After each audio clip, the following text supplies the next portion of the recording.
plein de choses. Alors ça va être compliqué, hein. Pourquoi? Parce que Jupiter, par moment, va vous énerver un peu. Quand il va être en poisson, c'est-à-dire depuis fin décembre 2021, il s'est installé en poisson jusqu'en mai. Alors il est en tension, en carré avec votre signe et il perturbe tout ce qui est un rapport avec la famille, les enfants, mais ça ne va pas durer. Lorsque Jupiter va entrer dans le signe du Bélier au mois de mai, alors là, il va être en trigone, en harmonie avec vous et la chance va débarquer chez vous. Il fera être bénéfique au niveau de l'amour, de la créativité de vos enfants. Et à ce moment-là, vous allez aller beaucoup mieux. Alors, hop, vous serez down, vous êtes un peu en début d'année, vous allez avoir des moments un peu difficiles, puis des périodes d'expansion totale et fulgurante. Et évidemment que dans ces moments-là, ben, vos projets peuvent faire ça.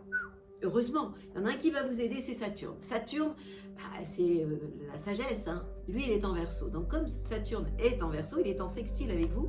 Et en fait, il influence les relations avec vos proches, votre entourage proche. Et ça va vous calmer au niveau de vos up et down.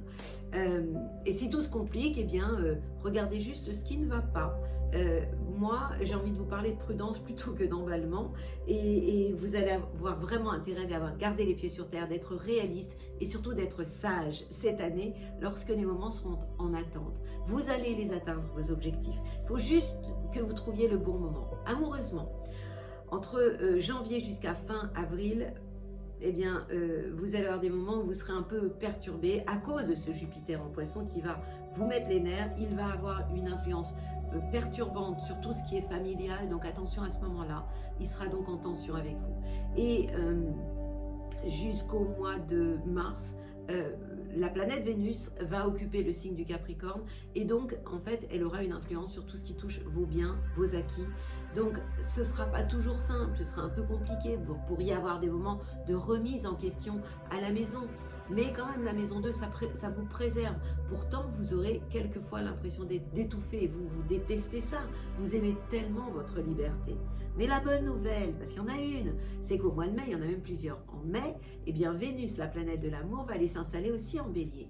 Et puis après, le 25 mai, ce sera Mars l'action qui ira en Bélier, en trigone avec vous. Et puis enfin, Jupiter, le 28 mai. Donc toutes ces planètes-là vont donc être en trigone avec vous et auront une influence sur votre créativité, vos amours, vos enfants. Et là, alors à ce moment-là, vous allez vous réveiller. Et vous allez avoir une ardeur, même au niveau sentimental. Vous serez dans la passion et vos désirs vont s'amplifier. Vous adorez ça. Et vos sentiments aussi vont s'amplifier. Avec Jupiter, la chance, tout est possible. Tout ce qui aura été contrarié sera de nouveau possible puisque ce Jupiter sera en harmonie avec le domaine de l'amour, de la créativité et des enfants. Et c'est quand même entre le mois de mai et le mois d'octobre, c'est beaucoup, hein. Alors c'est à ce moment-là que vos amours vont retrouver leur couleur, leur beauté, leurs repères. Vous allez aussi vivre des réconciliations et pourquoi pas, si vous êtes célibataire, une rencontre évidemment. Il y a un moment où il faudra faire attention, c'est lorsque Vénus, la planète de l'amour, sera dans le signe de la Vierge parce qu'elle va être en tension avec vous et elle va perturber ou le destin ou même votre carrière. Donc c'est une période où j'ai envie de vous dire, tenez vos promesses à ce moment-là. Si vous voulez que tout aille bien, ce sera juste cette période-là et ce sera au mois de septembre, en septembre. Mais d'ici là, j'aurai le temps de vous en parler tellement de fois. Sur le plan social, que va-t-il se passer pour vous en 2022? Eh bien, la bonne nouvelle, c'est que Saturne va vous aider cette année. Saturne, c'est la sagesse. Saturne est en Verseau, il est en sextile avec votre signe et donc il a influence le domaine de l'entourage proche d'une manière générale, les frères et sœurs aussi. Et en fait, ce Saturne en maison 3 vous apporte de la profondeur au niveau de vos idées, votre façon de communiquer aussi. Et en même temps, par moment, vous allez vous sentir cette année un peu seul, surtout jusqu'au mois de mai, on va dire. L'impression quelquefois de ne pas toujours être compris par les autres, hein, et par votre entourage aussi. Alors, c'est vrai que vous risquez, vous êtes un aventurier, par moment vous aurez l'impression que le temps est long et vous allez avoir l'impression qu'il y a des blocages, ça vous contrarie. Pourtant, vous allez réussir à concrétiser vos projets au bon moment. C'est quand? Je ne vais pas me répéter, hein, à l'infini. Hein. Vous allez me faire ça en ligne. Jupiter, la joie de vivre, va s'installer en Bélier et sera en trigone avec vous. Et à ce moment-là, tout va s'arranger pour vous. Et ce sera donc entre le mois de mai et le mois d'octobre. En attendant, vous allez aller méditer. Les choses vont s'améliorer au printemps, c'est vrai. Et vous allez avoir l'impression tout simplement que toutes vos difficultés disparaissent. Donc le frein à main va se desserrer, c'est vrai. Vous allez avoir une vie plus facile à ce moment-là. Vous allez retrouver votre entrain, votre force. Et surtout, vous allez reprendre confiance en vous. Alors, vous allez devoir rester connecté, pourtant, même pendant cette période-là. Vous allez devoir rester réaliste et surtout écouter les conseils qu'on va vous donner, mais vous pourriez vraiment essayer de les écouter essentiellement en début d'année jusqu'au mois de mai. Côté forme, qu'est-ce qui va se passer? La planète Mars, qui est la planète de l'action, vous fera du bien en janvier, lorsqu'elle sera en Sagittaire. Et puis, au mois de mars, cette planète, l'action, sera dans le signe des Verseaux. Donc, elle sera en harmonie avec vous. Et ça va vous faire du bien, puisque ça vous donne envie d'aller à la vitesse supérieure. Et ça vous fait du bien au niveau de l'entourage proche, la communication, les sorties, etc. Au mois de mai, cette planète, je vous l'ai déjà dit, va être en bélier, et le bélier c'est un signe de feu comme vous, et donc elle sera en trigone avec vous, et là vous allez avoir vraiment l'impression de vous libérer sur le plan moral, et vous allez être beaucoup plus motivé, mais vous allez vraiment oublier cette morosité à partir du printemps.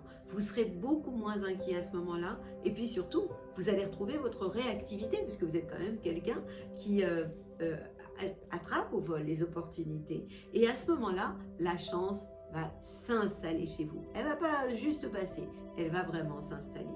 Le bémol, vous l'avez compris, c'est en début d'année. Pourquoi? Parce que vous avez non seulement ce Jupiter en Poisson, mais vous avez aussi Neptune, qui est depuis un moment dans le signe du Poisson, c'est une planète très lente. Et cette planète, elle est quand même en carré avec votre signe, et elle touche, et ça maintenant, ça perturbe surtout le troisième décan, tout ce qui est familial. Vous n'y voyez pas toujours très très clair, et il va falloir réussir à dépasser vos limites, mais vous avez compris, je vous ai donné les dates. Mon conseil, c'est de faire du sport. Vous savez très bien que le sport peut être thérapeutique, mais à condition que vous dosiez les moments de passage à l'acte. J'ai envie de parler de modérer pour ne pas être dans l'excès. Mon conseil, je sais que vous avez besoin par moment, très souvent, de vous affirmer. Vous êtes le roi de celui qui, avec sa flèche, nous balance au bon endroit tout ce qu'on ne veut pas entendre.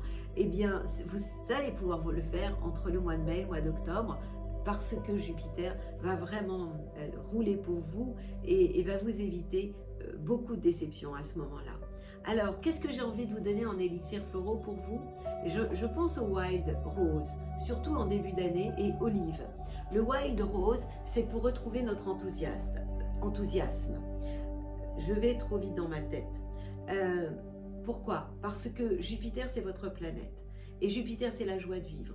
Et vous, votre moteur, les Sagittaires, c'est quand même l'enthousiasme et la joie de vivre. Et quand vous n'avez pas ça, à quoi bon? Ah oui, Gorse aussi. Gorse, c'est pour à quoi bon. En tout cas, le Wild Rose va vous permettre de retrouver votre enthousiasme. Olive aussi, surtout en début d'année jusqu'au mois de mai. Olive, c'est la fatigue. Et Saturne peut quelquefois vous amener un coup de... Même s'il est positif pour vous, bon, ben voilà, quoi, c'est Saturne, c'est le grand-père du zodiaque, il faut être sage, il faut être raisonnable. Puis vous êtes un aventurier, donc la sagesse est trop raisonnable, ça vous saoule et je vous comprends. Et Gorse, c'est aquabon. Donc si vous sentez un côté aquabon en début d'année jusqu'au printemps, jusqu'en mai, prenez du Gorse et regardez toujours, mais ça vous savez faire, le verre d'eau à moitié plein. Et la vie sera aussi belle que vous, avec mes plus belles ondes.